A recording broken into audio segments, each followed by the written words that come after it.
है पग पग पर तेरी छाप छिपी, हो कहाँ अमर तुम मतवाले, कहीं रक्त गिरा कहीं शीश कटे, फिर भी ना डिगे तुम हटवाले।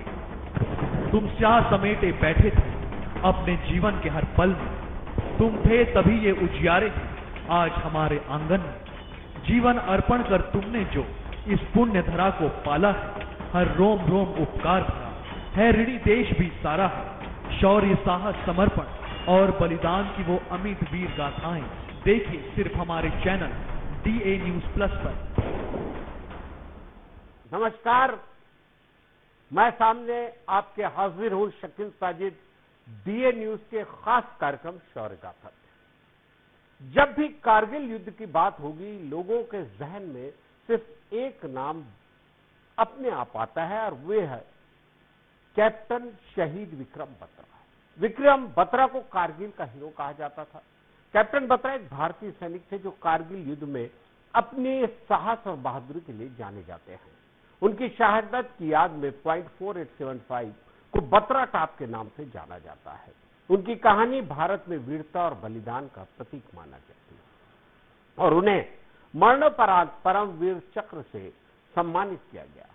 कारगिल युद्ध पर जाने से पहले विक्रम बत्रा के एक डायलॉग ने हर भारतीय की रूह को हिला दिया था। उन्होंने कहा था, या तो मैं लहराते तिरंगे के पीछे आऊंगा या तिरंगे में लिपटा हुआ जाऊंगा, पर मैं आऊंगा जरूर। दुर्भाग्य से उनकी बात सच साबित होगी, लेकिन जाने से पहले उन्होंने तिरंगे का मान इतना बढ़ा दिया कि ये देश हमेशा उनका कर्जदार रहेगा। यहां बता दें कि भोपाल में 15 अप्रैल 2025 को शौर्य अलंकरण समारोह का आयोजन किया गया। इस आयोजन को कारगिल युद्ध के वीर शहीद कैप्टन विक्रम बत्रा के पिता GL बत्रा की उपस्थिति में गौरवपूर्ण बनाया। इस दौरान DA न्यूज प्लस के MD अरुण भद्रा और CEO शकील साजिद को विशेष रूप से सम्मानित किया गया। तो आइए आज हम आपको अपने विशेष कार्यक्रम शौर्य गाथा में बताते हैं अदम्य साहसी और कारगिल का शेर कैप्टन विकास बत्रा के जीवन से जुड़ी खास बातें। देखते रहिए शौर्य गाथा। 9 सितंबर 1974 को पालमपुर निवासी GL बत्रा और कमलकांता बत्रा के घर 2 बेटियों के बाद जुड़वा बेटों का जन्म हुआ। माता कमलकांता की श्री राम चरित्र में गहरी आस्था थी, इसलिए उन्होंने दोनों का नाम लव और कुश रखा। लव का मतलब विक्रम और कुश का मतलब विशाल है। विक्रम ने पहले DAV स्कूल फिर बाद में सेंट्रल स्कूल से पढ़ाई की। क्योंकि स्कूल सेना छावनी में था, इसलिए सेना के अनुशासन को देखकर और अपने पिता से देशभक्ति की कहानियां सुनकर विक्रम में स्कूल के दिनों से ही देशभक्ति की भावना विकसित हो गई। विक्रम न केवल स्कूल में पढ़ाई में अव्वल था, बल्कि वह एक उच्च श्रेणी का टेबल टेनिस खिलाड़ी भी था और सांस्कृतिक कार्यक्रमों में सक्रिय रूप से भाग लेने का शौक रखता था। 12वीं की पढ़ाई पूरी करने के बाद विक्रम चंडीगढ़ चले गए और DAV कॉलेज चंडीगढ़ से विज्ञान स्नातक की पढ़ाई शुरू की। इस दौरान उन्हें NCC का सर्वश्रेष्ठ कैडेट चुना गया और उन्होंने गणतंत्र दिवस परेड में भी हिस्सा लिया। उन्होंने सेना में शामिल होने का मन बनाया और CDS यानी संयुक्त रक्षा सेवा परीक्षा की तैयारी शुरू कर दी। हालांकि इस दौरान विक्रम को हांगकांग में मर्चेंट नेवी में नौकरी भी मिल रही थी, जिसे उन्होंने ठुकरा दिया। अपने शैक्षणिक प्रयासों के अलावा बत्रा ने अपने स्कूल में विभिन्न प्रकार के खेलों में भी भाग लिया, जिसमें उन्होंने दिल्ली में युवा संसदीय प्रतियोगिताओं के दौरान राष्ट्रीय स्तर पर प्रतिनिधित्व किया। उन्होंने टेबल टेनिस, कराटे और अन्य खेलों में भी अपने स्कूल और कॉलेज का प्रतिनिधित्व किया।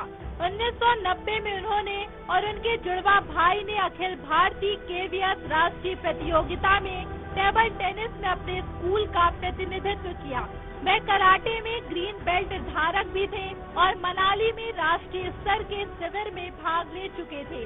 1992 में केंद्रीय विद्यालय से 12वीं की बोर्ड परीक्षा पूरी करने के बाद उन्होंने BSc मेडिकल साइंस करने के लिए DAV कॉलेज चंडीगढ़ में प्रवेश लिया। कॉलेज में अपने प्रथम वर्ष के दौरान वे राष्ट्रीय कैडेट कोर की एयर विंग में शामिल हो गए। अंतर्राष्ट्रीय एनसीसी शिविर के दौरान उन्हें उत्तर क्षेत्र में पंजाब निदेशालय के सर्वश्रेष्ठ एनसीसी एयर विंग कैडेट के रूप में चुना गया। उनका चयन हो गया और उन्होंने चंडीगढ़ से लगभग 35 किलोमीटर दूर पिंजौर एयरफील्ड और फ्लाइंग क्लब में अपनी एनसीसी एयर विंग यूनिट के साथ 40 दिनों का पैराट्रूपिंग प्रशिक्षण लिया। डीएवी में अगले 2 वर्षों के दौरान वे एनसीसी की सेना शाखा के कैडेट रहे। इसके बाद उन्होंने एनसीसी में सी सर्टिफिकेट प्राप्त किया और अपनी एनसीसी यूनिट में सीनियर अंडर ऑफिसर का पद प्राप्त किया। इसके बाद 1994 में उनका चयन हुआ और उन्होंने एनसीसी कैडेट के रूप में गणतंत्र दिवस परेड में हिस्सा लिया। और जब वे घर वापस आए तो उन्होंने अपने माता पिता से कहा कि वे सेना में शामिल होना चाहते हैं। उनके नाना भी भारतीय सेना में सैनिक थे। 1995 में जब वे अभी भी कॉलेज में थे, उन्हें हांगकांग में मुख्यालय वाली एक शिपिंग कंपनी में मर्चेंट नेवी के लिए चुना गया, लेकिन अंततः उन्होंने अपना मन बदल लिया और कुछ असाधारण करने की आकांक्षा रखने लगे, कुछ ऐसा जिसमें देश को गर्व हो। और उसी वर्ष उन्होंने डीएवी कॉलेज चंडीगढ़ से स्नातक की उपाधि प्राप्त की। 1995 में अपनी स्नातक की डिग्री पूरी करने के बाद उन्होंने चंडीगढ़ स्थित पंजाब विश्वविद्यालय में दाखिला लिया, जहां उन्होंने एमए अंग्रेजी पाठ्यक्रम में प्रवेश लिया ताकि वे संयुक्त रक्षा सेवा परीक्षा यानी सीडीएस की तैयारी कर सके। वे विश्वविद्यालय में शाम की कक्षाओं में भाग लेते थे और सुबह चंडीगढ़ में एक ट्रैवलिंग एजेंसी के शाखा प्रबंधक के रूप में अंशकालिक काम करते थे।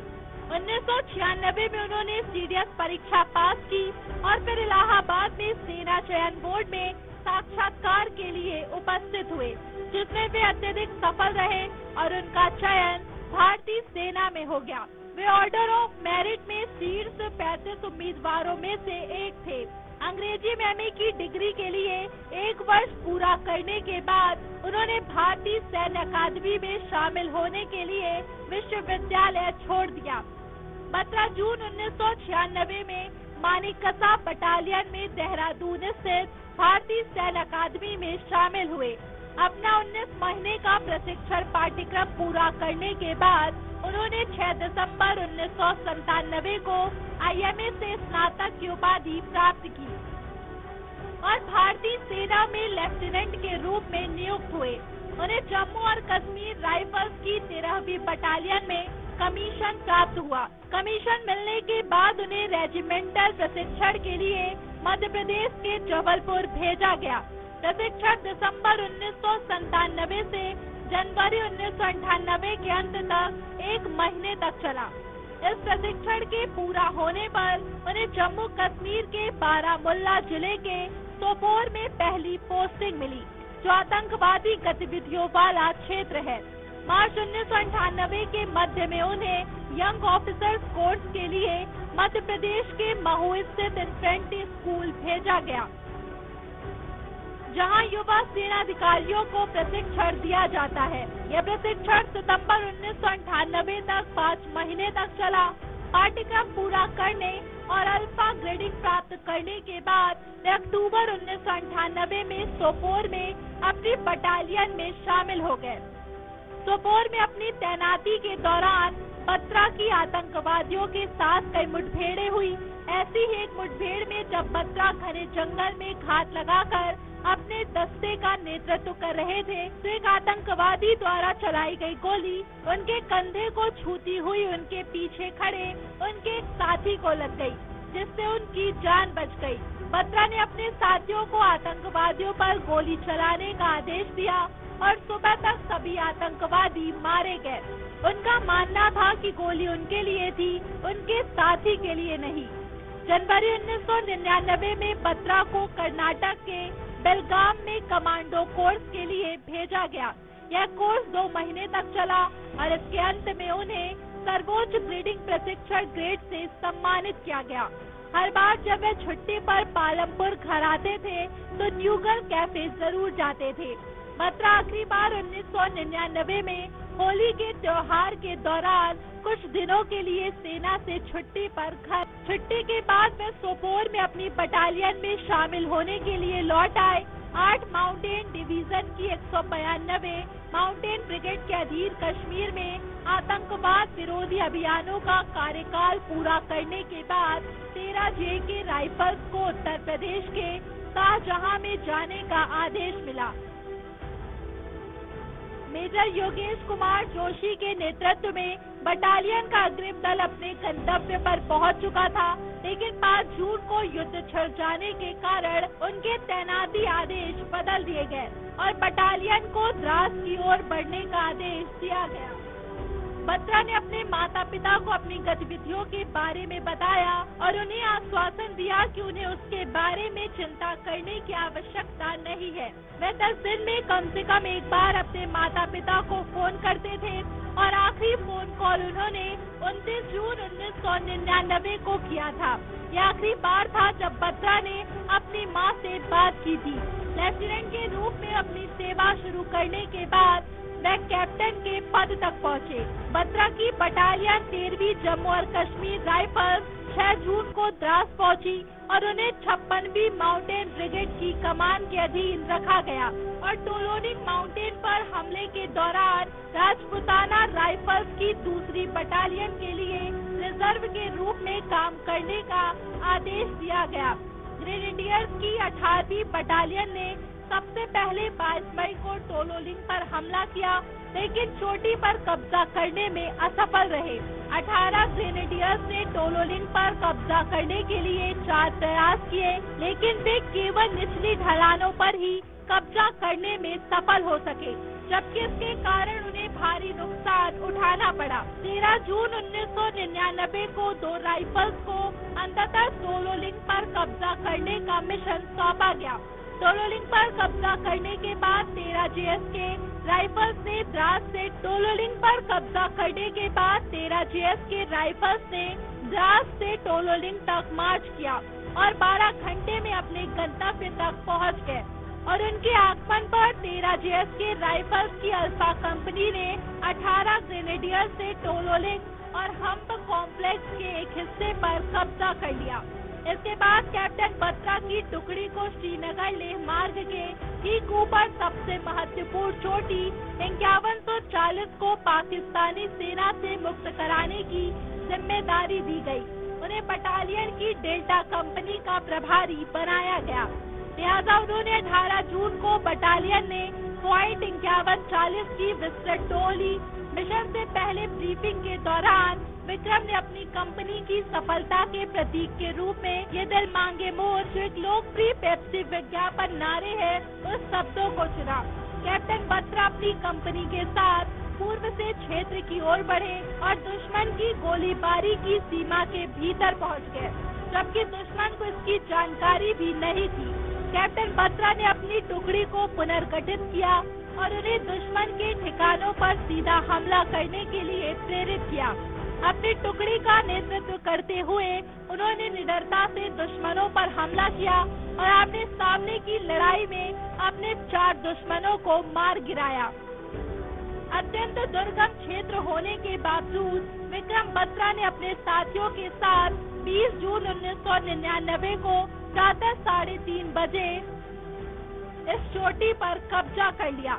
जब कैप्टन विक्रम बत्रा ने चोटी से रेडियो के माध्यम से ये दिल मांगे मोर कहकर अपनी जीत की घोषणा की, तो उनका नाम न केवल सेना में बल्कि पूरे भारत में प्रसिद्ध हो गया। इस दौरान विक्रम के कोड नाम शेरशाह के साथ साथ उन्हें कारगिल का शेर की उपाधि भी दी गई। इस दौरान विक्रम के कोड नाम शेरशाह के साथ साथ उन्हें कारगिल का शेर की उपाधि दी गई। अगले दिन मीडिया में विक्रम बत्रा और उनकी टीम की चोटी 5140 पर भारतीय ध्वज के साथ एक तस्वीर सामने आई। इसके बाद सेना ने चोटी 4875 पर कब्जे के लिए अभियान शुरू किया और इसके लिए भी कैप्टन विक्रम और उनकी टुकड़ी को जिम्मेदारी दी गई। उन्हें और उनकी टुकड़ी को एक सकरी पहाड़ी से दुश्मनों को हटाने का काम सौंपा गया था, जिसके दोनों ओर खड़ी ढलान थी और जिस तक पहुंचने का एकमात्र रास्ता दुश्मनों द्वारा पूरी तरह अवरुद्ध कर दिया गया था। ऑपरेशन को शीघ्र पूरा करने के लिए कैप्टन विक्रम ने गोलाकार पठार से दुश्मन के ठिकानों पर हमला करने का निर्णय लिया। बटालियन के कमांडिंग ऑफिसर लौट आए और अपने अपने लक्ष्य पॉइंट 5140 के लिए योजना बनाने लगे। गंभीर रूप से घायल होने के बावजूद वे रेंगते हुए दुश्मन की ओर बढ़े और शीर्ष पर पहुंच मशीन गन पोस्ट पर 2 ग्रेनेड फेंके। इसके बाद बत्रा ने नजदीकी मुकाबले में अकेले ही 3 दुश्मन सैनिकों को मार गिराया। प्रक्रिया में वह गंभीर रूप से घायल हो गया, लेकिन उन्होंने मिशन को जारी रखने के लिए अपने लोगों को पुनर्गठित करने पर जोर दिया। उन्होंने अपने सैनिकों का नेतृत्व जारी रखा और फिर दुश्मन के अगले ठिकाने पर हमला कर पॉइंट 5140 पर कब्जा कर लिया। इन सभी कार्यवाहियों में उनकी कंपनी ने कम से कम 8 पाकिस्तानी घुसपैठियों को मार गिराया और एक भारी विमान भेदी मशीन गन बरामद की। हमले का नेतृत्व करते हुए उन्होंने एक भयंकर हाथापाई में कई दुश्मन सैनिकों को मार गिराया। इस ऑपरेशन के दौरान उन्हें गंभीर चोटें आई। तोपखाने की गोलाबारी की आड़ में दोनों हमलावर कंपनियों ने 20 जून की मध्य रात्रि के बाद पॉइंट 5140 पर चढ़ना शुरू कर दिया।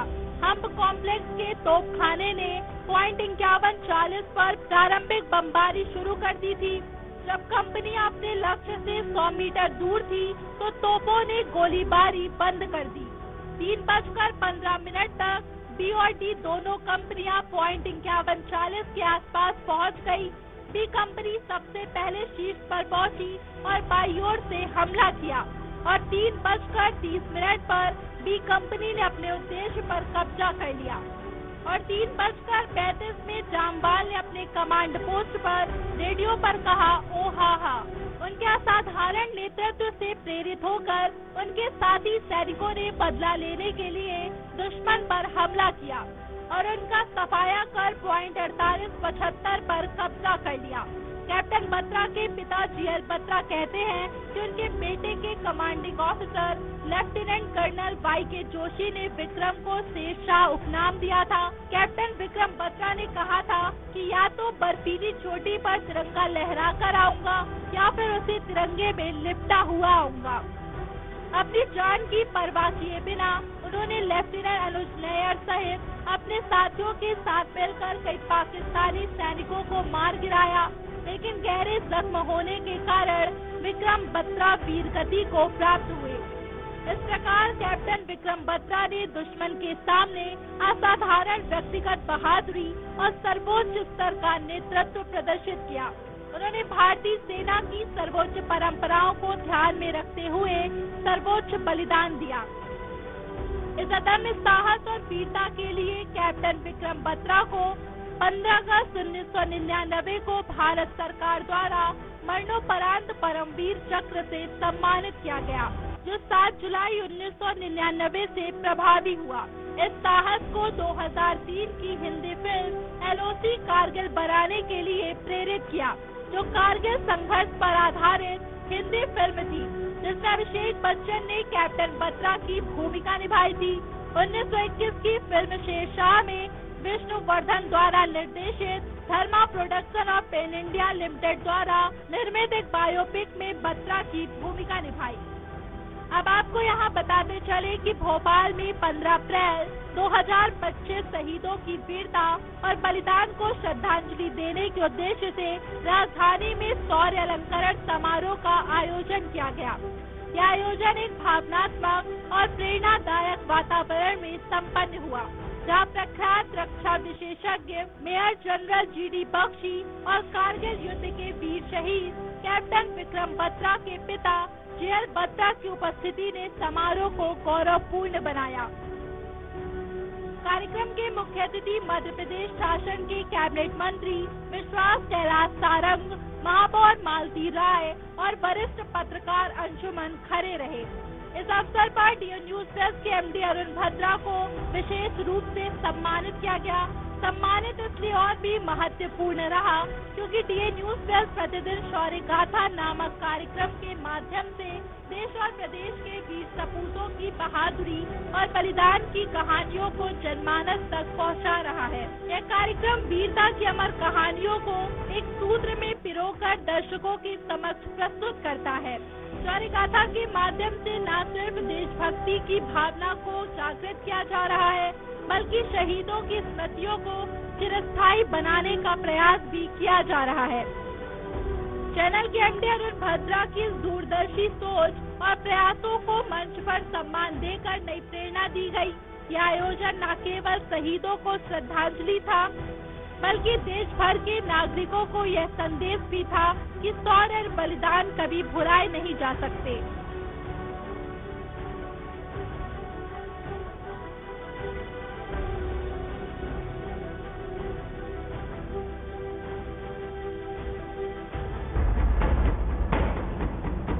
है पग पग पर तेरी छाप छिपी, हो कहाँ अमर तुम मतवाले, कहीं रक्त गिरा कहीं शीश कटे, फिर भी ना डिगे तुम हटवाले। तुम स्याह समेटे बैठे थे अपने जीवन के हर पल में, तुम थे तभी ये उजियारे हैं आज हमारे आंगन में। जीवन अर्पण कर तुमने जो इस पुण्य धरा को पाला है, हर रोम रोम उपकार भरा है, ऋणी देश भी सारा है। शौर्य साहस समर्पण और बलिदान की वो अमिट वीर गाथाएं देखिए सिर्फ हमारे चैनल डीए न्यूज प्लस पर।